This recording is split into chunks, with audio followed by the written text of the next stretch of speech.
Hola. No sé muy bien cómo empezar esto sin sentir que me tiembla el pulso. Supongo que por eso estoy escribiendo aquí, y no hablándolo con nadie. Porque escribir me permite ordenar lo que pasó sin que me interrumpan, sin que nadie me diga que exagero, o que ya pasó. Llevo días leyendo este subreddit en silencio, reconociéndome en historias ajenas, hasta que hoy me di cuenta de que si no escribía la mía, iba a seguir atrapada en el mismo sitio mental, justificando, minimizando, dudando de mí. Tengo 38 años, soy española de Madrid. Trabajo en administración, una vida normal, de esas que desde fuera parecen estables. Durante 10 años viví con el mismo hombre. 10. No éramos de grandes gestos ni de dramas visibles. Éramos rutina. Café por la mañana, la misma serie por la noche, listas compartidas en el supermercado, discusiones pequeñas por tonterías que se olvidaban al día siguiente. Nunca me gritó, nunca me pegó. Y creo que eso fue lo que más me confundió. Siempre pensé que el amor adulto era eso: calma, silencios, no molestar demasiado. Él era reservado, mucho. Yo lo interpreté como timidez, como una forma distinta de sentir.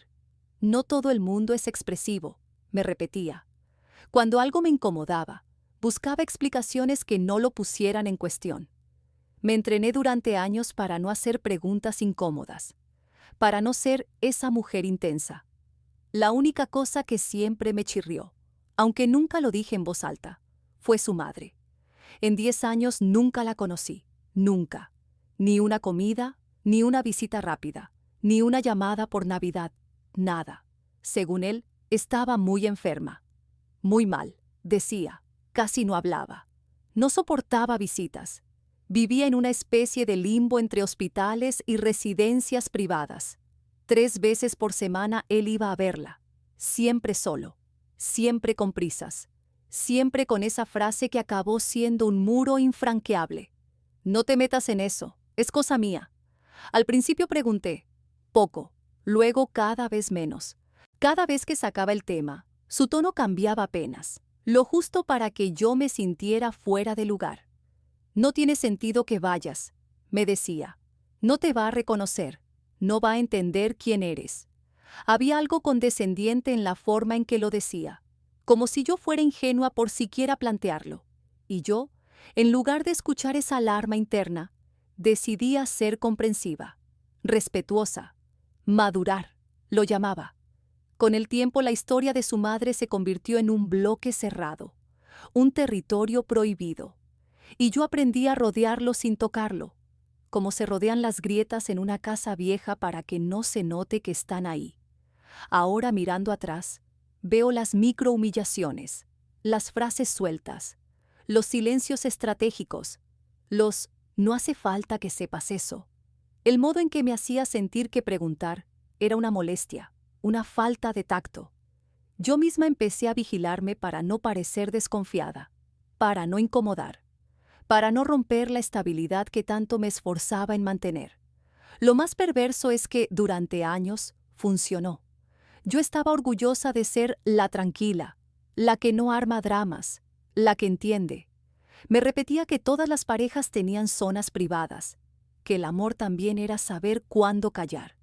10 años así no pasan sin dejar huella. Te vas haciendo pequeña sin darte cuenta.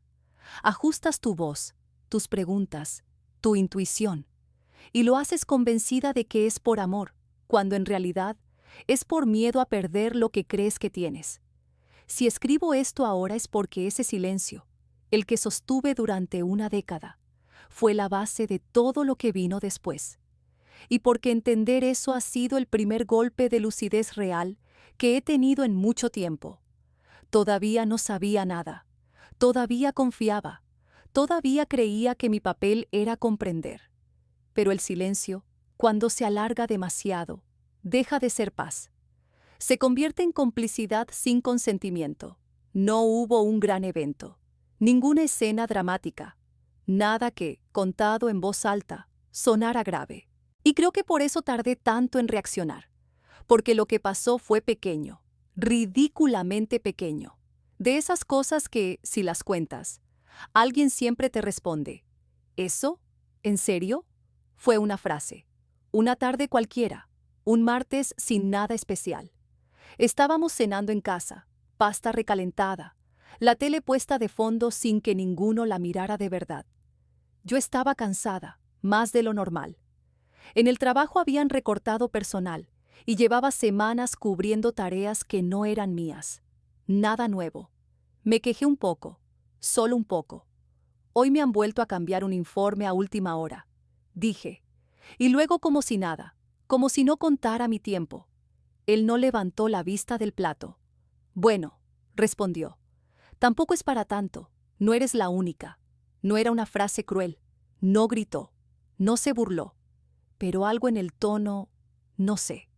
Fue como si me apagara, como si lo que yo acababa de decir fuera ruido de fondo. Me quedé callada. Y ahí pasó algo más importante que la frase en sí. Yo me sentí tonta por haber hablado. Intenté arreglarlo yo sola como siempre. Ya, supongo que exagero, añadí. Es que hoy estoy más sensible. Él asintió. Ese gesto mínimo, casi imperceptible, que parecía decir, exacto, tema cerrado. Ahí debería haberme parado. Ahí debería haber pensado. ¿Por qué acabo de disculparme por contar cómo me siento? Pero no lo hice. Me limité a recoger los platos, a seguir con la noche como si nada. Normalidad restaurada. Otra vez. Los días siguientes empecé a notar pequeñas cosas, detalles sueltos, comentarios que por separado no significaban nada, pero juntos empezaban a pesar. No hace falta que te preocupes por eso. Eso lo llevo yo. No es algo que te afecte directamente, siempre dicho con calma, siempre desde un supuesto cuidado, nunca con agresividad abierta. Y sin embargo, cada frase me colocaba un poco más fuera, como si mi papel fuera estar, pero no participar del todo, acompañar, pero no cuestionar. Un viernes por la noche le pregunté, casi sin pensarlo, por su madre. Hacía días que no la mencionaba y me sorprendió. ¿Cómo está hoy?, dije mientras me quitaba los zapatos en la entrada. El silencio fue inmediato, no largo, no tenso de película, solo vacío. Igual, respondió al final. ¿Por qué preguntas ahora? Había algo defensivo en esa pregunta. No agresivo, defensivo, como si yo hubiera cruzado una línea invisible. Por nada, contesté rápido. Curiosidad, otra vez lo mismo. Yo retrocediendo antes de que él tuviera que empujar. Esa noche me acosté con una sensación rara en el pecho. No era celos, ni miedo, ni sospecha clara. Era incomodidad. Como cuando notas que alguien te observa, pero no sabes desde dónde. Me dije que estaba cansada, que estaba acumulando estrés del trabajo, que no tenía sentido darle vueltas. A la mañana siguiente, mientras desayunábamos, él mencionó de pasada que tendría que ausentarse unos días la semana siguiente. Cosas del trabajo, dijo, nada concreto, normal. ¿Cuántos días?, pregunté. No lo sé aún. Otra respuesta cerrada. Otra puerta pequeña que se cerraba sin ruido. Lo curioso es que, en lugar de enfadarme, empecé a vigilarme más, a medir mis palabras, a pensar antes de preguntar. No quería parecer desconfiada, no quería ser invasiva, no quería convertirme en esa mujer. Y ahí está el primer indicio real, aunque entonces no lo vi. Cuando empiezas a editarte para no molestar, ya no estás en un lugar seguro. Pero yo aún no lo sabía. Aún pensaba que el problema era mío, que debía relajarme, que todo estaba bien. Spoiler, no lo estaba.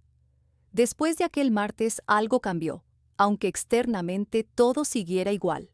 Eso fue lo más confuso. No hubo discusiones, ni portazos, ni escenas.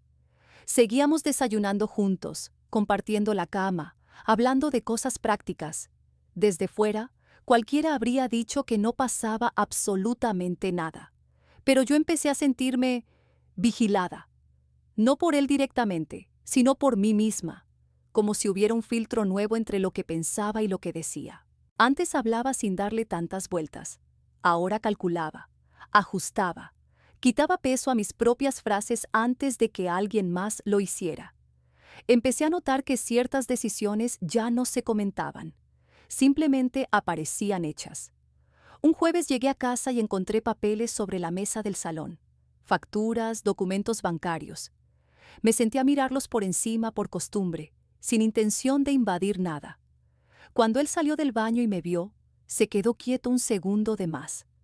«Eso no es nada», dijo rápido. «Déjalo ahí».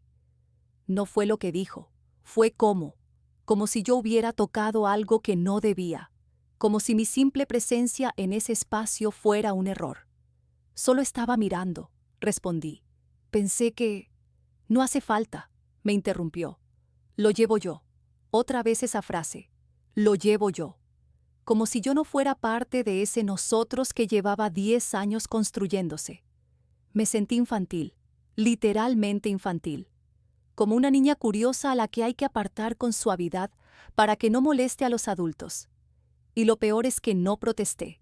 Asentí, me levanté, fui a la cocina, me serví un vaso de agua. Normalidad. Pero algo empezó a erosionarse por dentro. En los días siguientes se repitió el patrón.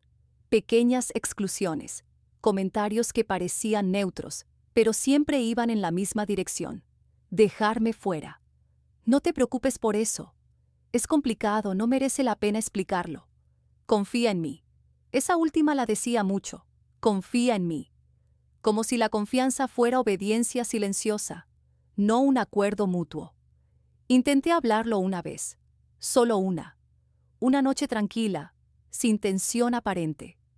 «Últimamente siento que no pintó mucho en algunas cosas», dije con cuidado. No sé, como si me estuviera quedando al margen. Se quedó callado unos segundos. Luego suspiró. Un suspiro largo, cansado. El suspiro de alguien que se siente injustamente acusado. «Estás muy susceptible», respondió. «Siempre has sido así, pero ahora más. Yo no he cambiado nada». Ahí empezó lo peligroso. Porque cuando alguien que quieres te dice que tú eres el problema, no lo descartas de inmediato. Lo interiorizas. Empiezas a revisar tus recuerdos buscando pruebas de que quizás siempre fuiste exagerada. Quizás siempre viste cosas donde no las había. «Perdón», dije. «No sé ni por qué. Supongo que estoy acumulando estrés». Sonrió. Me tocó el hombro. Tema cerrado. Otra vez. A partir de ese momento, cada duda que me surgía venía acompañada de vergüenza. Me decía que no tenía derecho a desconfiar, que él nunca me había dado motivos reales, que todo estaba en mi cabeza. Y aún así, mi cuerpo no estaba de acuerdo. Dormía peor. Me despertaba de madrugada con el estómago encogido, sin una razón concreta. Empecé a sentir una tensión constante, como si estuviera a punto de hacer algo mal sin saber qué. Las microhumillaciones se volvieron más frecuentes, aunque seguían siendo sutiles. Una broma delante de amigos sobre lo despistada que soy. Un comentario sobre que yo no entiendo de esas cosas. Risas suaves. Nada lo bastante grave como para señalarlo, sin quedar como una exagerada. Y ese es el truco. Cuando la humillación es pequeña, repetida y envuelta en normalidad, te acabas adaptando a ella. Yo seguía funcionando. Iba a trabajar, hacía la compra, quedaba con amigas, pero había una parte de mí que empezaba a encogerse, a dudar de su lugar, a preguntarse si estaba pidiendo demasiado por querer saber, por querer estar incluida. No veía todavía el patrón completo, solo fragmentos, sensaciones sueltas, incomodidades que barría debajo de la alfombra para no romper la imagen de estabilidad que tanto me había costado construir. Pensaba que, si aguantaba un poco más, todo volvería a encajar. No sabía que no era una fase, era una estrategia. Hay un momento muy concreto en el que la vergüenza cambia de forma. Deja de ser algo íntimo, silencioso, y se convierte en exposición, en darte cuenta de que lo que tú creías privado, casi invisible, en realidad estaba ocurriendo delante de otros, y que otros lo sabían. En mi caso fue una comida, una de esas reuniones que no esperas, que se improvisan y que aceptas por inercia. Un domingo al mediodía, en casa de unos amigos suyos. gente que veía de vez en cuando, lo justo para mantener una vida social normal. Nada íntimo, nada profundo. Yo llegué cansada. De esas veces que te arreglas sin ganas, te miras al espejo y te dices, no pasa nada, sonríe. Él estaba especialmente relajado ese día, de buen humor, hablador, como si algo le hubiera quitado un peso de encima. Durante la comida, la conversación fue saltando de un tema a otro. Trabajo, viajes, anécdotas sin importancia. Yo hablaba poco. Me sentía fuera de ritmo, como si estuviera llegando tarde a una obra que ya había empezado. En un momento dado, alguien mencionó a una mujer, un nombre que no conocía. Lo dijeron sin importancia, como quien menciona a alguien del grupo. Ah, sí, dijo él. Ella sabe llevar mejor estas cosas. Se giraron hacia mí. Varias miradas, sonrisas raras, de esas que duran un segundo más de lo necesario. ¿Qué cosas?, pregunté. Mi voz sonó normal, pero por dentro algo se tensó. Nada, nada, respondió uno de ellos rápido. Cosas de trabajo. Él no dijo nada, sonrió, bebió un trago de vino y siguió hablando de otra cosa. Ese fue el primer golpe real, no por la frase en sí, sino por la reacción colectiva, por la sensación de haber entrado en una conversación que llevaba tiempo ocurriendo sin mí, como si yo fuera la última en enterarme de algo que todos daban por hecho. Intenté seguir con la comida, reír en los momentos adecuados, hacer como si no hubiera notado nada. Pero ya estaba incómoda, demasiado consciente de cada gesto, de cada mirada cruzada. Más tarde, en la cocina, una de las mujeres se me acercó mientras recogíamos platos. «Oye», me dijo en voz baja, «no te lo tomes a mal, ¿vale? Ese no te lo tomes a mal fue como una bofetada suave, porque siempre viene antes de algo que duele». «¿El qué?», pregunté. Dudó, miró hacia el salón, bajó aún más la voz. «A veces él habla de ti como si no estuvieras del todo presente. Ya sabes, como que tú prefieres no enterarte de ciertas cosas». Me quedé helada. «¿Cómo que prefiero no enterarme?», encogió los hombros. «No sé, es lo que da a entender, que tú confías mucho y que él se ocupa del resto». La frase me atravesó. Confías mucho. Traducido, no preguntas, no incomodas, no molestas. Ahí entendí algo que me costó aceptar. No solo me estaba excluyendo él. Había construido un relato sobre mí para los demás. Uno en el que yo era la mujer tranquila, pasiva, casi decorativa. La que no necesita saber, la que no se mete. Y lo peor es que yo había colaborado en ese relato durante años. Volví al salón con un nudo en el estómago. Me senté. Observé la escena como desde fuera, él hablando con seguridad, los demás escuchando, yo ahí, sonriendo, asintiendo, ocupando un espacio que empezaba a sentirse falso. En un momento dado hizo un comentario sobre mí, una broma ligera, supuestamente cariñosa. «Ella no se entera de estas cosas», dijo riéndose. «Vive más tranquila así». Rieron. No todos, pero los suficientes. Yo también sonreí. Y en ese gesto sentí algo romperse por dentro. Porque no era solo humillación, era algo más profundo. La certeza de que mi imagen estaba siendo usada. Que mi silencio se había convertido en una herramienta para otros. Que yo era la que no molesta, porque convenía que lo fuera. De camino a casa no dije nada. Él estaba relajado, incluso contento. «Ha estado bien, ¿no?», comentó. Asentí. Miré por la ventana. No tenía fuerzas para hablar. No porque no supiera qué decir, sino porque empezaba a entender que cualquier cosa que dijera sería minimizada. Esa noche casi no dormí. No por lo que habían dicho, sino por lo que habían dado por hecho. Por darme cuenta de que no estaba sola en esa dinámica, que otros la veían, que otros la aceptaban. Y ahí apareció una emoción nueva, distinta a la tristeza o a la duda. Rabia, no explosiva, no inmediata. Una rabia fría, lenta, que se instala cuando te das cuenta de que te han reducido sin tu consentimiento. Por primera vez no pensé, igual exagero. Pensé, esto no es normal.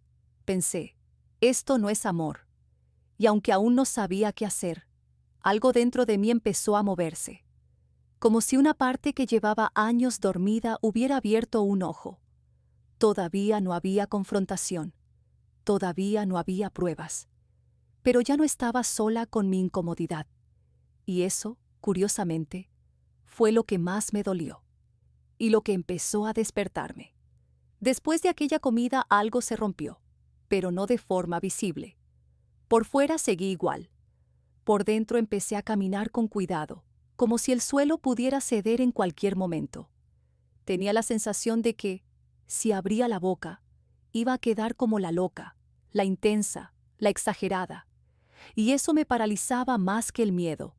Aún así, lo intenté. No una confrontación, no un drama, solo poner palabras. Fue una noche entre semana. Estábamos sentados en el sofá, cada uno con el móvil. Esa distancia cómoda que se instala cuando ya no hay que demostrar nada. Apagué la pantalla y respiré hondo. El otro día en casa de tus amigos, empecé, no terminé la frase. Él ya había levantado la vista. ¿Qué pasó ahora? Ese ahora llevaba implícito un cansancio que no entendía, como si yo sacara temas de la nada, como si fuera una costumbre mía molestar.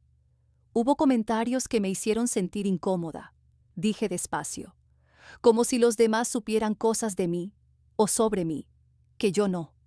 Se quedó en silencio unos segundos, luego negó con la cabeza, casi sonriendo. Te estás montando una película, respondió.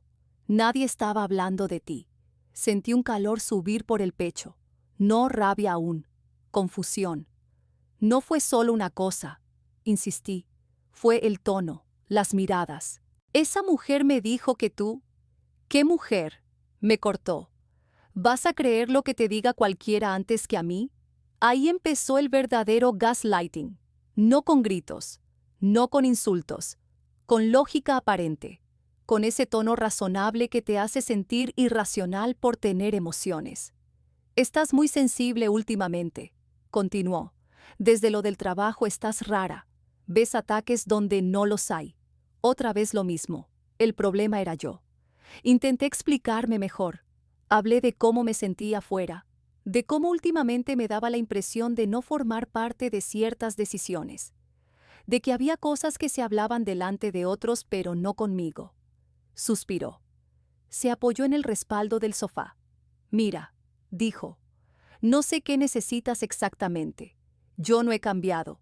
Si te sientes así, igual deberías mirarte tú eso. Mirarte tú eso. Esa frase me dejó muda, porque no había espacio para réplica.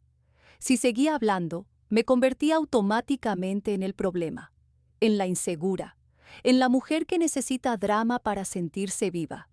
Vale, dije al final. Y ahí está la parte que más me cuesta admitir. Sentí alivio al callarme, al rendirme, al pensar, quizá tiene razón y soy yo. Durante las semanas siguientes empecé a dudar de todo, de mis recuerdos, de mis sensaciones, de mi intuición. Me pillaba a mí misma revisando conversaciones pasadas, preguntándome si siempre había sido así, si siempre había necesitado más de lo que era razonable. Cada vez que algo me molestaba, oía su voz en mi cabeza antes incluso de hablar. Estás exagerando, no es para tanto, te lo estás tomando muy a pecho. Y entonces me callaba. Empecé a justificarlo delante de otros también.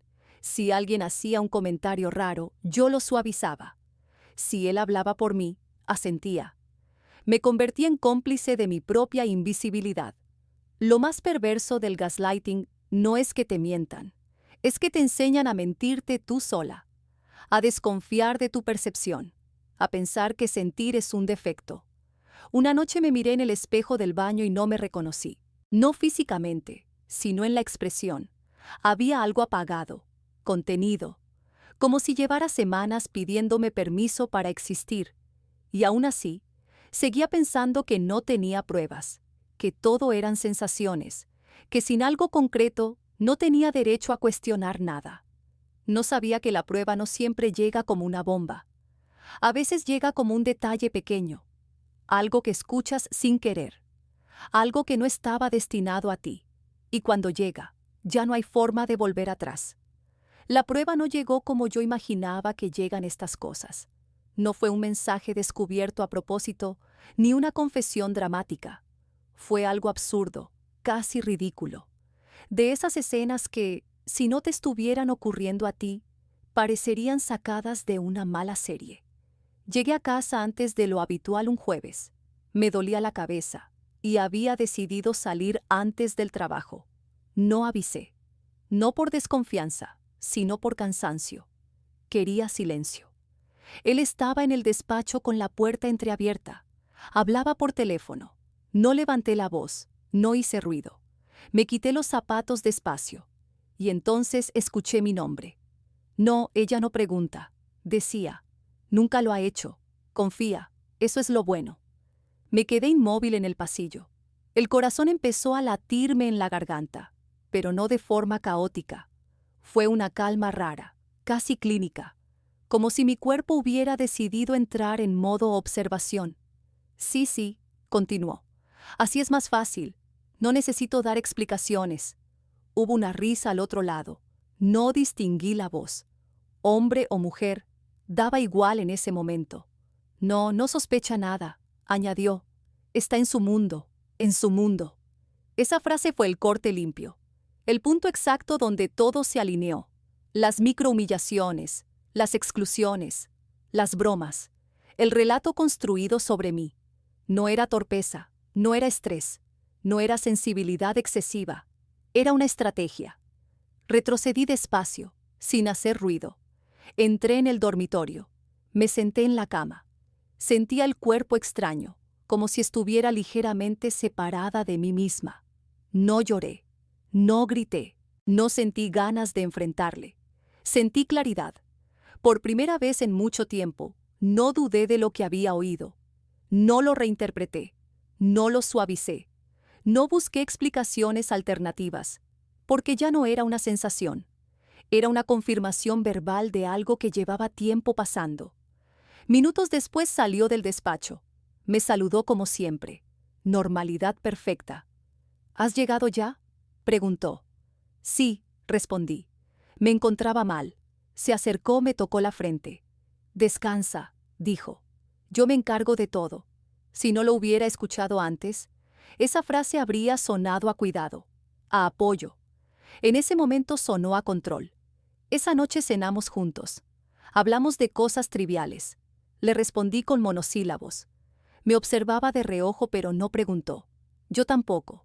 Por dentro estaba ocurriendo algo irreversible, una especie de ruptura interna silenciosa, como cuando se quiebra algo muy profundo, pero sin ruido, sin drama, solo certeza.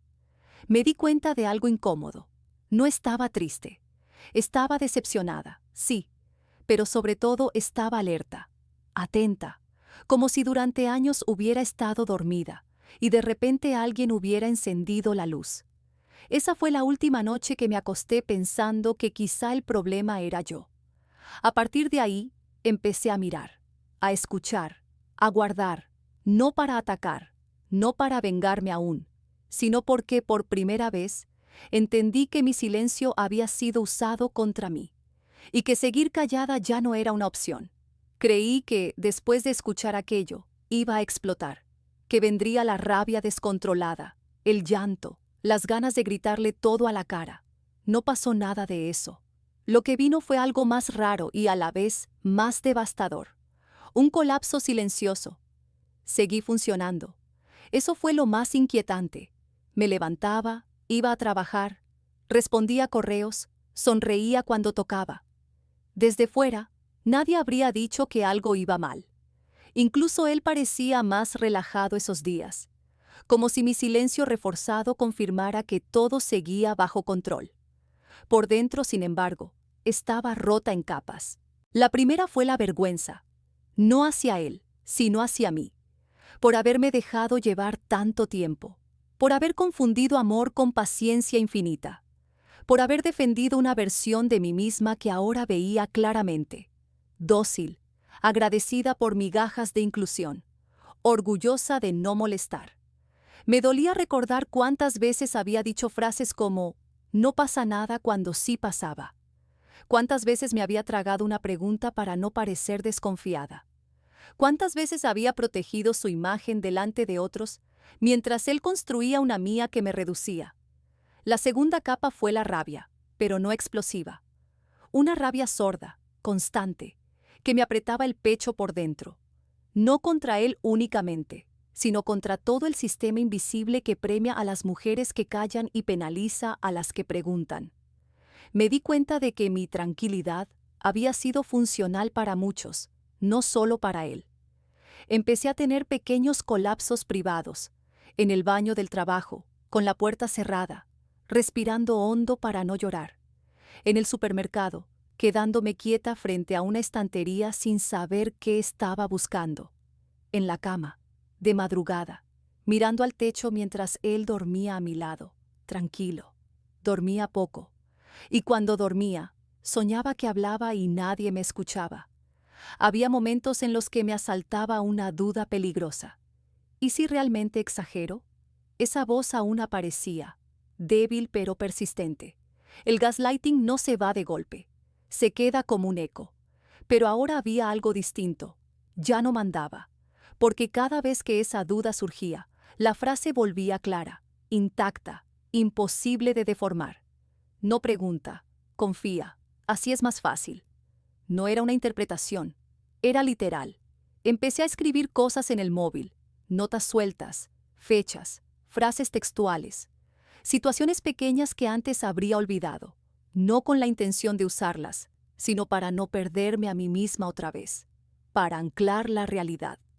Me di cuenta de que ya no buscaba explicaciones, no necesitaba entender por qué lo hacía. Esa pregunta había dejado de importarme. Lo que importaba era el efecto. Me había borrado poco a poco mientras yo colaboraba creyendo que era amor. Hubo un momento concreto, una tarde cualquiera, en el que me miré reflejada en el cristal del metro y pensé algo que nunca me había permitido pensar antes. No me merezco esto. No, esto no es justo. No, quizá debería hablarlo mejor. No, a lo mejor se puede arreglar. No, no me merezco esto. Y esa frase fue más poderosa que cualquier grito. El colapso no fue caer al suelo, fue levantarme por dentro, fue aceptar el dolor sin anestesia, sin justificar a nadie. Fue entender que había sido utilizada emocionalmente, infantilizada, reducida, y que reconocerlo no me hacía débil, me hacía lúcida. No hice nada aún, no dije nada. Pero algo había cambiado para siempre. Ya no estaba intentando salvar la relación, estaba intentando salvarme a mí. Y eso, aunque entonces no lo sabía del todo, era el principio del fin. La claridad no llegó como una epifanía luminosa. Llegó como un mapa que se va dibujando solo cuando miras hacia atrás. Empecé a unir puntos sin prisa, con una calma que me sorprendió. No porque no doliera, sino porque ya no estaba intentando convencer a nadie de nada, solo a mí. Me di permiso para recordar sin corregir mis recuerdos. Vi el patrón. No uno aislado, no dos coincidencias. Un sistema entero. Las decisiones ya tomadas. Las explicaciones que nunca llegaban. La manera en que mis preguntas eran tratadas como fallos de carácter. La imagen de mujer tranquila, que él vendía a los demás y que yo sostenía para no romper nada. Entendí que no era desamor repentino ni una traición puntual. Era una arquitectura. También vi mi parte. Y eso fue lo más incómodo. Yo había aprendido muy pronto que ser fácil de llevar daba recompensa. Aplausos suaves, aprobación. La sensación de ser elegida por no exigir. En mi familia, en el trabajo, en la pareja. No era casualidad. Era una habilidad que había perfeccionado. Y ahora veía el coste. Recordé la primera vez que quise saber más y me dijeron que no hacía falta. Recordé cómo sentí alivio al retroceder. Recordé la satisfacción extraña de pensar «soy madura», cuando en realidad estaba cediendo. No me culpo por eso, pero tampoco lo romantizo. Fue una estrategia de supervivencia que dejó de servirme. Empecé a observarlo con otros ojos, no buscando pruebas nuevas, sino confirmaciones, y aparecían solas, en su forma de responder sin responder, en cómo evitaba los detalles, en la manera en que hablaba de mí cuando yo no estaba, como supe después por frases que se le escapaban. No era crueldad explícita, era algo más frío, instrumentalización. Me di cuenta de que mi presencia le resultaba cómoda siempre que no interfiriera. Yo era el fondo estable que permitía que otras cosas ocurrieran sin ruido. Y cuando el fondo intenta hablar, se sube el volumen de la música. También entendí algo que me dolió reconocer. No iba a haber una disculpa sincera, porque para pedir perdón tendría que reconocer lo que hizo, y eso desmontaría la imagen que tenía de sí mismo. Él no se veía como un abusador emocional. Se veía como alguien práctico, organizado, protector. Yo encajaba mejor como malentendido que como verdad. A partir de ahí dejé de explicar, dejé de justificar. Empecé a escuchar con atención quirúrgica, a guardar silencios donde antes rellenaba, a no corregir sus frases cuando me reducían, no por sumisión, sino por observación. Cada palabra que no discutía me daba información. Y algo curioso ocurrió. Cuanto menos reaccionaba, más se mostraba. La confianza en su control lo relajó. Empezó a hablar más, a dar cosas por hechas, a cometer pequeños descuidos. Nada espectacular. Detalles. Siempre son los detalles. Yo seguía escribiendo notas, fechas, frases textuales. No por venganza todavía, por anclaje, para no volver a dudar de mi percepción, para no volver a cederle la narrativa. Una noche, mientras fregaba los platos, pensé en voz baja: no necesito que admita nada para saber lo que sé. Y esa frase me liberó de una carga enorme. Entendí que el poder no estaba en confrontar de inmediato, sino en elegir el momento.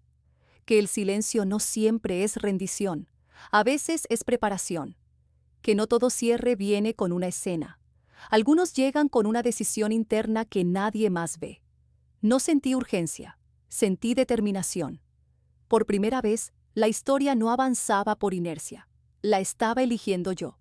La gente cree que la venganza nace de la rabia, que es un impulso, un arrebato, una explosión. En mi caso no fue así. Cuando decidí actuar, ya no estaba enfadada. Estaba tranquila. Y esa tranquilidad fue lo que me dio miedo y poder. La decisión no fue voy a vengarme. Fue más precisa, más fría. Fue no voy a seguir sosteniendo esto. Entendí que no necesitaba destruirlo, ni humillarlo públicamente, ni demostrar nada a terceros. Todo eso habría servido para descargar emoción, no para recuperar el control. Yo no quería gritar mi verdad. Quería que dejara de beneficiarse de mi silencio. Me senté una tarde con una libreta, la de papel, no el móvil, y escribí 3 columnas: lo que sabía, lo que podía demostrar, lo que no pensaba volver a tolerar. Ese ejercicio fue brutal y liberador a la vez. En la primera columna estaban las frases, las escenas, la conversación escuchada sin querer. En la segunda, los hechos, documentos compartidos sin mi conocimiento. Decisiones económicas tomadas a mis espaldas, mensajes ambiguos que ahora, leídos con distancia, decían mucho más de lo que parecía. Nada ilegal, nada escandaloso, pero suficiente para romper la imagen de todo está claro y acordado. La tercera columna fue la más importante, porque no hablaba de él, hablaba de mí, de mis límites, de lo que no iba a negociar más aunque doliera. No iba a pedir explicaciones que sabía que serían manipuladas. No iba a entrar en debates circulares sobre si yo era demasiado sensible. No iba a exponerme emocionalmente para que me volvieran a decir que exagero. Decidí que mi venganza no sería hacer ruido, sino retirarme estratégicamente. Dejar de cubrir, dejar de suavizar, dejar de traducirle al mundo. Dejar que se enfrentara a la ausencia de esa versión mía que lo hacía quedar bien. Empecé por cosas pequeñas, casi invisibles. Dejé de justificarlo delante de otros. Si alguien preguntaba, respondía de forma neutra, sin adornos. Dejé de recordarle cosas que siempre olvidaba y que yo solucionaba para evitar conflictos. Dejé de anticiparme a sus necesidades. No hubo anuncio. No hubo ultimátum.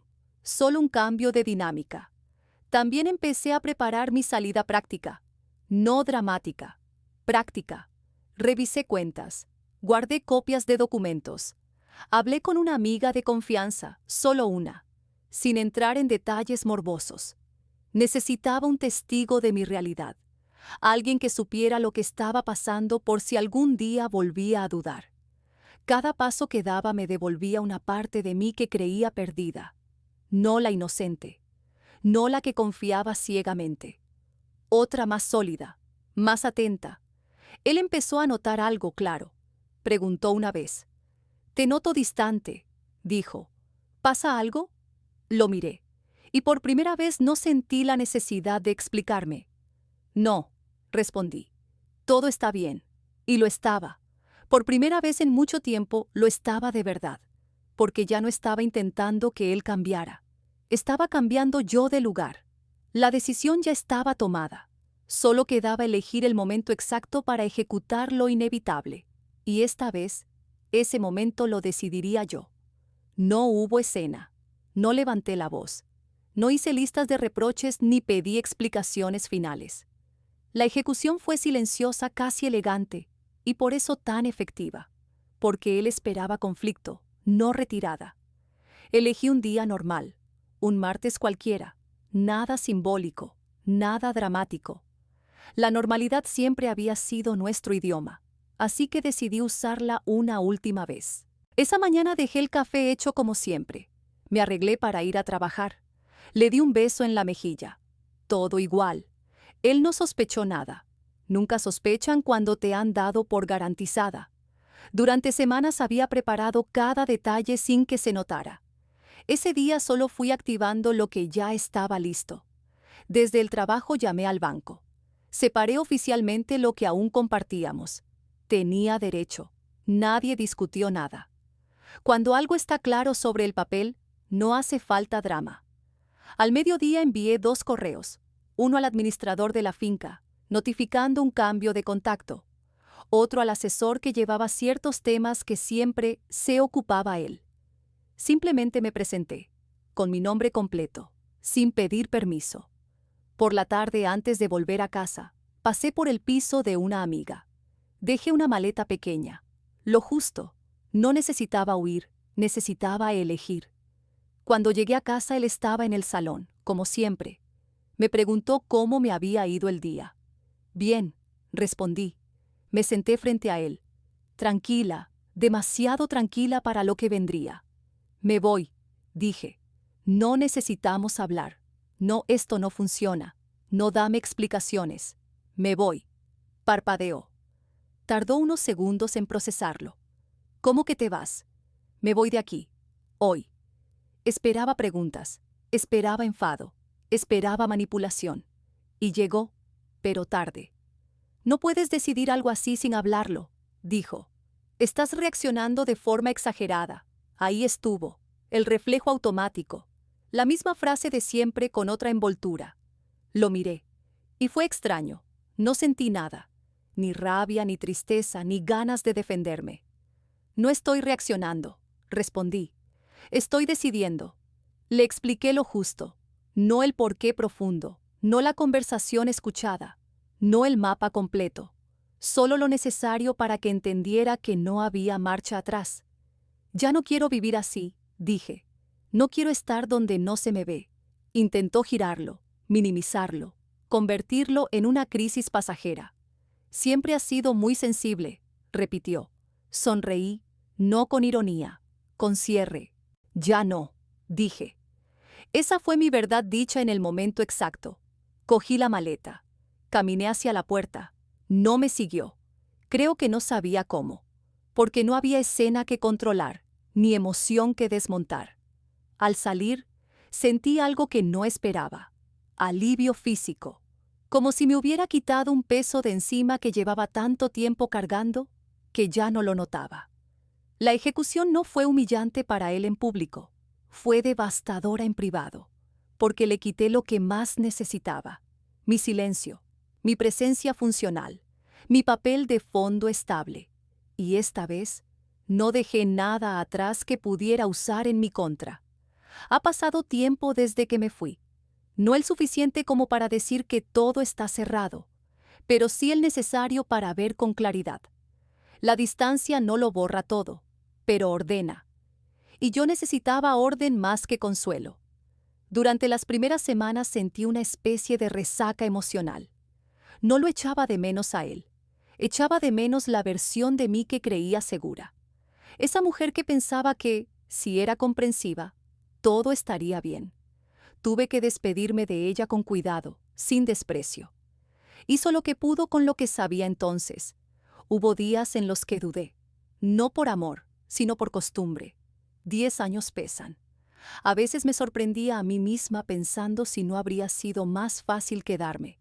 Seguir haciendo lo que sabía hacer también.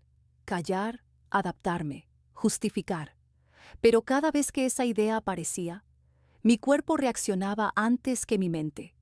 Un nudo en el estómago, una presión en el pecho. El cuerpo no olvida lo que la cabeza intenta negociar.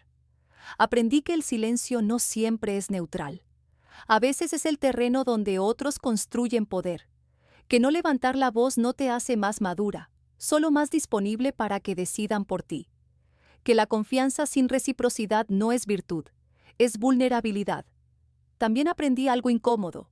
No todo abuso se presenta como violencia. Hay abusos que se disfrazan de calma, de lógica, de yo me ocupo. Y son más difíciles de ver porque no dejan marcas visibles, solo una erosión lenta de la identidad. Hoy vivo sola. Y no es una historia de empoderamiento constante ni de felicidad perfecta. Hay días buenos y días grises, pero en ninguno me siento invisible. Nadie habla por mí. Nadie decide qué debo o no saber. Nadie utiliza mi tranquilidad como permiso para borrarme. A veces me preguntan por qué no grité, por qué no hice un escándalo, por qué no exigí explicaciones. La respuesta es simple y compleja a la vez, porque entendí que mi dignidad no necesitaba testigos, que no todas las verdades tienen que ser gritadas para ser reales, que marcharme fue mi forma más honesta de hablar.